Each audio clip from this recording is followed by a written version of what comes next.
علیہا فی نار جہنم فتقوی بہا جباہہم وجنوبہم وظہورہم ھذا ما کنزتم لانفسکم فذوقوا ما کنتم تکنزون۔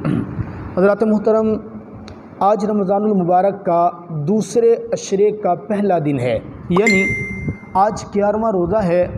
اس سے پہلے مسلسل 10 روزے آپ حضرات کے سامنے رمضان کے فضائل اور روزے کے فضائل، روزہ کن چیزوں سے ٹوٹتا ہے،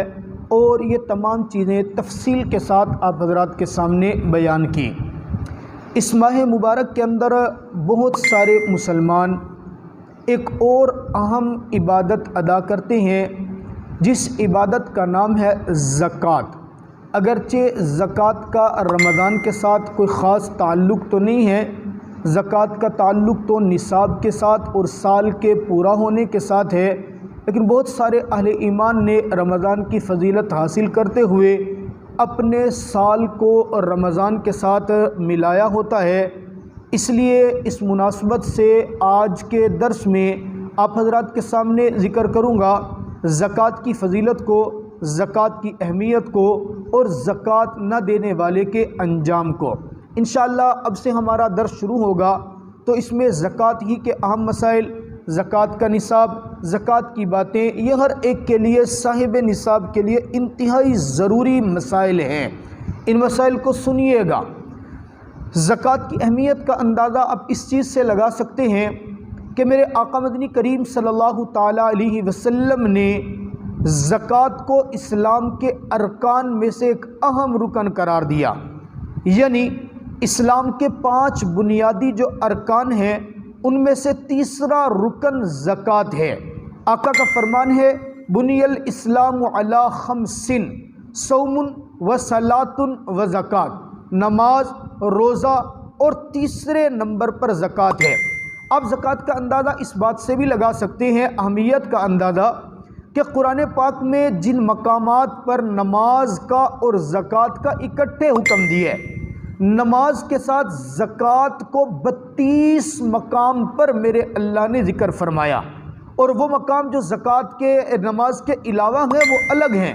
یعنی اللہ رب العزت قرآن پاک میں انفاق فی سبیل اللہ، زکوٰۃ کو اللہ کے راستے میں مال خرچ کرنے والوں کی بے شمار جگہ پر تعریف فرماتے ہیں۔ تو بڑا اہم ایک فریضہ ہے زکوٰۃ ادا کرنا۔ اس کے فضائل قرآن پاک کے اندر احادیث مبارکہ میں بے شمار جگہ پر فرمائے ہیں۔ اور زکوٰۃ کا آپ لغوی معنی ہی دیکھ لیں تو زکوٰۃ کا لغوی معنی پاکیزگی اور بڑھوتری ہے۔ زکوٰۃ کو زکوٰۃ کہتے بھی اسی لیے ہیں کہ زکوٰۃ مال کی پاکیزگی کا ذریعہ ہے، مال کی بڑھوتری کا ذریعہ ہے۔ اس زکوٰۃ سے معاشرے کے اندر بے شمار فوائد حاصل ہوتے ہیں۔ زکوٰۃ کے ذریعے سے انسان کے اندر سخاوت کی ایک صفت پیدا ہوتی ہے،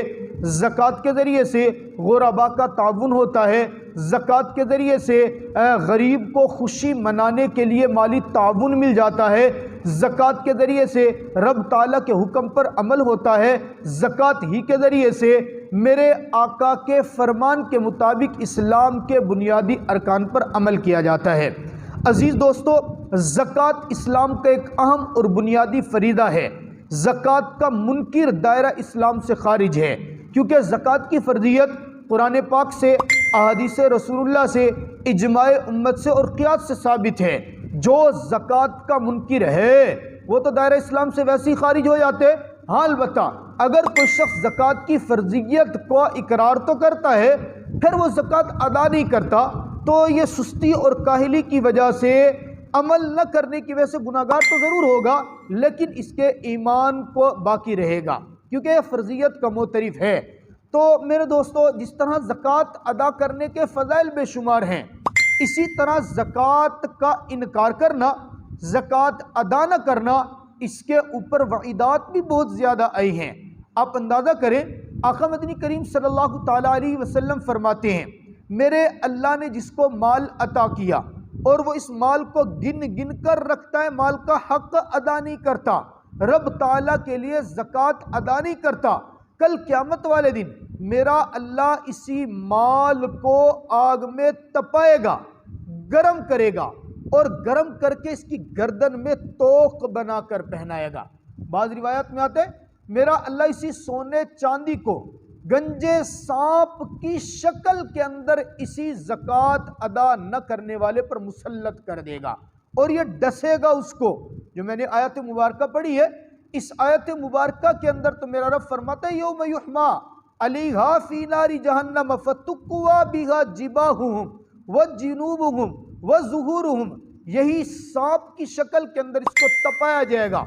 اور تپانے کے بعد میرا اللہ اسی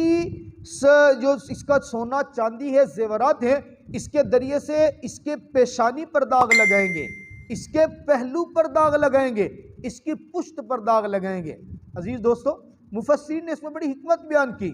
اللہ نے داغ لگانے کی صورت میں یہ والی ترتیب رکھی، فَتُقْوَى بِهَا جِبَاهُهُمْ وَجُنُوبُهُمْ وَظُهُورُهُمْ، سب سے پہلے میرا اللہ اس کے ذریعے سے اس کی پیشانی پر داغ لگائے گا، پھر پہلو پر، پھر پشت پر۔ وجہ کیا ہے؟ آپ حضرات کو شاید اس بات کا اندازہ نہ ہوا ہو، ہمارا تو صبح شام کا دیکھنا ہے، کسی شخص کے پاس زکوٰۃ طلب کرنے کے لیے جایا جائے نا، اب وہ زکوٰۃ باز ہوتے ہیں ماشاءاللہ، وہ بڑی خوشی کا اظہار کرتے ہیں اور خوشی خوشی زکوٰۃ ادا کرتے ہیں، اور بعض لوگوں کی فطرت ایسی ہوتی ہے ان سے زکوٰۃ کا مطالبہ کریں تو دیکھنے کے ساتھ ہی کہ کوئی زکوٰۃ لینے والا آ رہا ہے، ان کے چہرے پر، پیشانی پر بل آنا شروع ہو جاتے ہیں۔ تو بعض لوگ بس یہیں پر اکتفا کرتے ہیں، پیشانی پر بل لاتے ہیں، اور بعض لوگ آنے والوں کو دیکھ کر پیشانی پر بل لائیں گے، اور بل لگانے کے ساتھ وہ کنارہ کرنا شروع کر دیں گے، پہلو بدلنا شروع کرتے ہیں، صرف یہ کہ وہ مجھے دیکھے اور دیکھ کے واپس چلا جائے، اس کو کچھ دینا نہ پڑ جائے۔ اور بعض لوگ اس سے بھی بڑھ کر پیشانی پر بھی بل لاتے ہیں، پہلو بدلتے اور پشت پھیر کر کھڑے ہو جاتے ہیں۔ میرے اللہ نے تینوں کیٹاگریوں کا حکم بیان فرمایا۔ وہ شخص جس نے صرف اپنی پیشانی پر بل لایا ہے، سب سے پہلے میرا اللہ اس کی پیشانی پر داغ لگائے گا، اور وہ شخص کہ جس نے پہلو بدلا ہے، فَتُقْوَى بِهَا جِبَاهُهُمْ وَجُنُوبُهُمْ، میرا اللہ اس کے پہلو پر داغ لگائے گا، اور جس نے پشت پھیری ہے، میرا اللہ اس کی پشت پر داغ لگائے گا، اور اس کو کہا جائے گا هَذَا مَا كَنَزْتُمْ لِأَنفُسِكُمْ، یہ وہ خزانہ ہے جس کو تو سنبھال کر رکھ رہا تھا، سنبھال، یہی وہی خزانہ ہے۔ رب نے مال دیا، عزیز دوستو، رب کے راستے میں قربان کرنا چاہیے۔ اور آپ یقین کریں، احادیث مبارکہ کا مفہوم ہے، ایسا کوئی شخص آپ کو نہیں ملے گا جو رب تعالیٰ کے مال جو اللہ نے دیا ہے، وہ اس مال کو رب کے راستے میں لٹائے اور اس کے مال کے اندر کمی آ جائے۔ زکوٰۃ مال کی بڑھوتری کا سبب ہے، اس کے ذریعے سے میرا اللہ مال میں برکت عطا کرتا ہے۔ بظاہر یہ لگتا ہے کہ میرے مال کے اندر کمی آ رہی ہے، حقیقتاً مال میں کمی نہیں ہوتی، بلکہ مال میں بڑھوتری ہوتی ہے، برکت آتی ہے۔ میرا اللہ تھوڑے مال سے بڑے بڑے کام نکلوا دیتا ہے، لیکن جو لوگ انکار کرتے ہیں یا زکوٰۃ وصول کرنے والوں کو غلط نگاہ سے دیکھتے ہیں، میرے اللہ کی عذاب اور پکڑ بھی پھر اسی طرح ہوتا ہے۔ عزیز دوستو، بچنا چاہیے۔ جو رب دے سکتا ہے، خدا کی قسم وہ لینا بھی جانتا ہے۔ جو رب دینا جانتا ہے، وہ رب چھیننا اور لینا بھی جانتا ہے۔ وہ واقعہ لکھا نا، ایک شخص میرے اللہ نے مال بڑا عطا کیا تھا، دولت بڑی عطا کی تھی، شہرت بڑی عطا کی تھی، اتنا بڑا کاروبار تھا کہ اس کو خود اندازہ نہیں تھا میرے پاس نوکر خادم کتنے ہیں، میرا کاروبار کتنا ہے۔ کاروبار کی بڑھوتری کے بعد اس نے اپنے علاقے کے اندر خوبصورت لڑکی تلاش کی، اس لڑکی کے ساتھ شادی کی، پیغام نکاح بھیجا، نکاح کر لیا۔ اب ہوا یہ کہ جس لڑکی کا اس نے انتخاب کیا، وہ لڑکی جس طرح خوبصورت بہت زیادہ تھی، میرے اللہ نے اس کو خوبصورت بھی بنایا تھا، میرے اللہ نے اس کو نیکی کے اندر کمال بھی اتنا عطا کیا تھا۔ یہ اپنی بیوی کے ساتھ ایک بڑے خوش و خرم زندگی گزار رہے۔ ایک دن ایسا ہوتا ہے اتفاق سے، یہ اپنے گھر کے اندر بیٹھا، دسترخوان لگا ہوا ہے، دسترخوان کے اوپر بیوی کے ساتھ بیٹھا ہے۔ اب اندازہ کریں، انسان کو مال و دولت بھی ملی ہو، شہرت بھی ملی ہو، پیسہ بھی زیادہ ہو، بیوی بھی خوبصورت ہو، تنہائی کا عالم ہو، دسترخوان پہ بیٹھا ہو، اس وقت اگر دروازے پہ کوئی دستک دینے والا آ جائے تو انسان کی طبیعت پہ گزرتی کیا ہے؟ اور یہی وقت ہوتا ہے جب انسان نے سنبھالنا ہوتا ہے۔ اس کے دروازے پر دستک ہوئی، اس نے پوچھا کون ہے؟ سائل نے سوال دی، ہے کوئی مجھے رب کے نام پر کھلانے والا؟ میں کئی دن سے بھوکا ہوں، مجھے کسی نے کھانا نہیں کھلایا، آپ مجھے کھانا کھلا دیجئے۔ آواز لگائی، دروازے پر اس کی بیوی اٹھ کر جاتی ہے، سائل کو دیکھتی ہے، آ کر اپنے خاوند سے سوال کرتی ہے، اے میرے سردار، مال تیرا ہے، تیرے گھر کے اندر ہوں، تیری اجازت کے بغیر میں کچھ نہیں کر سکتی، دروازے پر سائل آیا ہے، ہمارے پاس کھانا بہت ہے، اگر آپ اجازت دے تو میں ایک روٹی اٹھا کر اس سائل کو دے دوں تاکہ وہ بھی اپنے پیٹ کی آگ بجھا سکے۔ رب کے نام پر لینے کے لیے آیا، اپنی ذات کے لیے نہیں آیا ہے۔ میرے دوستو، اس تاجر نے بیوی کے کہنے پر اجازت تو دے دی اور روٹی تو سائل کو دے دی، لیکن جب یہ روٹی دے کر واپس آئی ہے تو اس تاجر کو وقفہ پڑھنا اپنی ملاقات میں اچھا نہیں لگا، اور اس نے اپنی زبان سے جملہ کسنا شروع کیا، یہ لوگ ہٹے کٹے ہیں، کما کر نہیں کھا سکتے، یہ لوگ بھکاری بن کے آ جاتے ہیں، یہ رب کے نام پر مانگنے کے لیے آ جاتے ہیں، بس یہ جملے کسنا شروع کیے۔ بیوی نے سمجھایا، دیکھ ایسے مت کر، یہ رب کے نام پر لینے کے لیے آیا، اپنے رب کے نام پر دیا ہے، جو رب دینا جانتا ہے وہ لینا بھی جانتا ہے، آپ نے جب رب کے نام پر دے دیا تو اب ایسی باتیں نہ کریں۔ لیکن اس کے اوپر دولت کا نشہ تھا، دولت کے نشے کے اندر دھت تھا، بات سمجھ نہیں آئی۔ میرے اللہ کو اس کا جملہ کہنا بڑا ناگوار گزرا، ناپسند گزرا، میرے اللہ کو یہ ناپسندیدگی کی وجہ سے میرے اللہ نے اس کے اوپر حالات طاری کیے۔ حالات ایسے ہے کہ اس کے کاروبار میں نقصان ہونا شروع ہو گیا، کاروبار میں نقصان ہوتے ہوتے ہوتے ہوتے فیکٹریاں ختم ہو گئی، وہ نوکر خادم سب ختم ہو گئے، اتنا تنگ ہوا کہ وہی بیوی جس کو چن کر لایا تھا اس کے خرچے سے بھی تنگ ہو گیا اور اس کو بھی طلاق دے دی۔ طلاق دے دی، وقت گزرا، وہ تو نیک عورت تھی، میرے اللہ نے چند دنوں کے بعد اس کو ایک اور اچھی جگہ پر اس کا رشتہ کروا دیا، وہ نیک خاوند کے ساتھ اچھی زندگی گزار رہی ہے۔ تقدیر کا معاملہ کچھ ایسا ہے کہ کچھ دنوں کے بعد پھر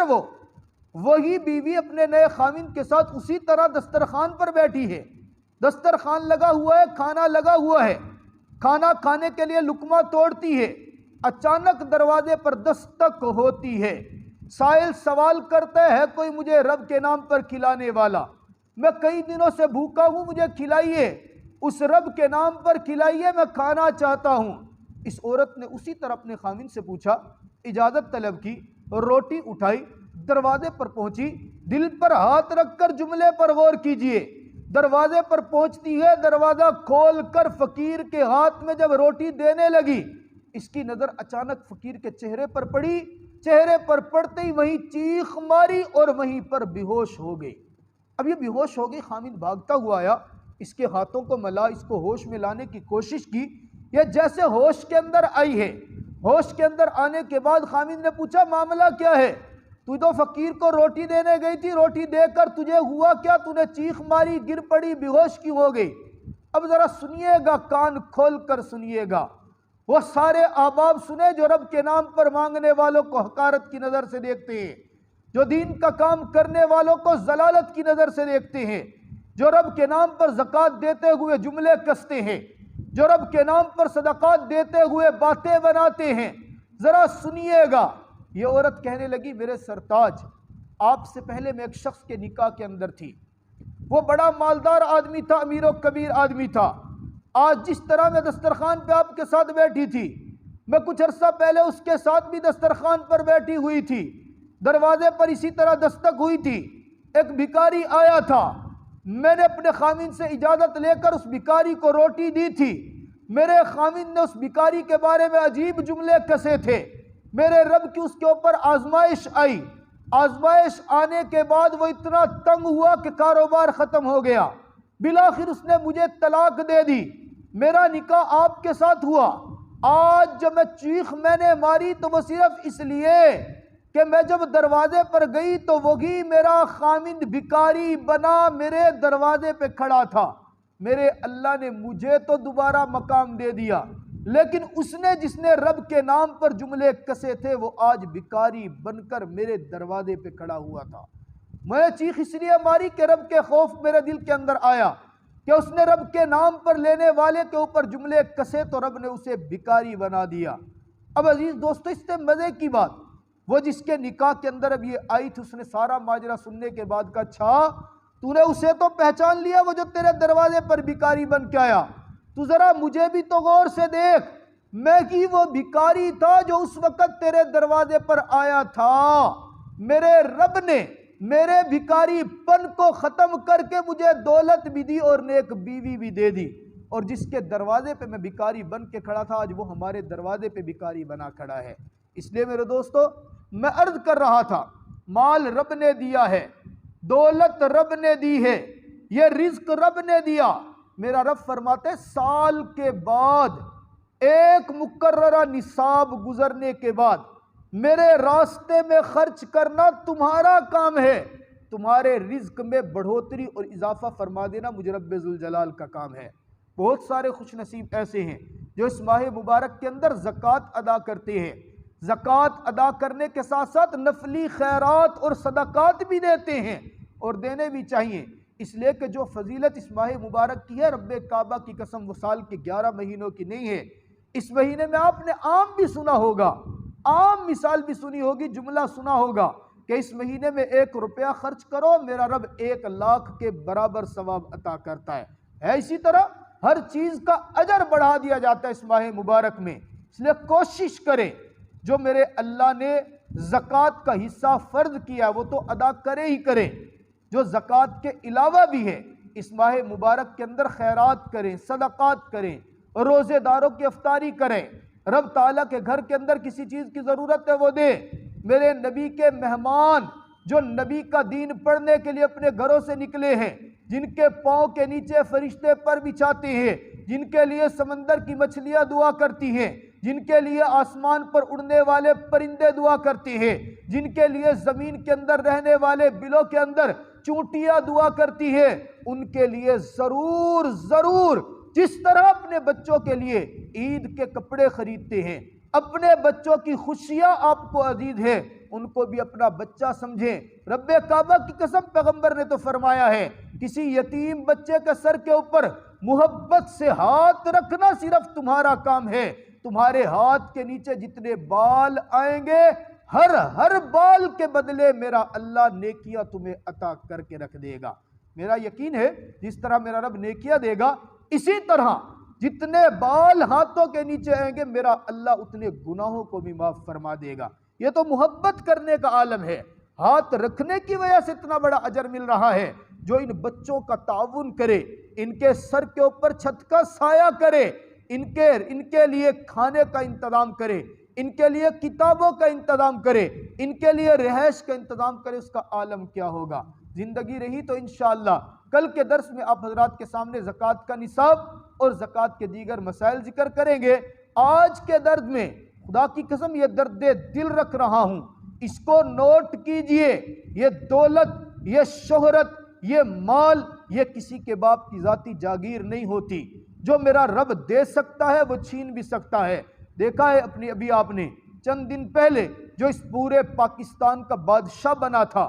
میرے اللہ نے کیسے کرسی سے اتارا ہے۔ میرا اللہ کتنا گدا کو بادشاہ یا بادشاہوں کو گدا کر دے، میرے مالک تو جب چاہے کسی کو کیا سے کیا کر دے۔ اس رب کی لاٹھی سے ڈرنا چاہیے، اس رب کے انتقام، اس رب کی سزا سے ڈرنا چاہیے۔ میرے اللہ نے جو مال دی، میرے رب تو کتنے پیارے انداز سے فرماتے ہیں، من ذا الذی یقرض اللہ قرضا حسنا، اس سے بڑی اور کیا بات ہوگی۔ مال بھی وہ دے رہا ہے، دولت بھی وہ دے رہا ہے، اور پھر بدلے میں یوں نہیں کہتا حکمن کے دو، بلکہ کہتا کون ہے جو مجھے قرض دے گا۔ ہم اپنی شان کے خلاف سمجھتے ہیں،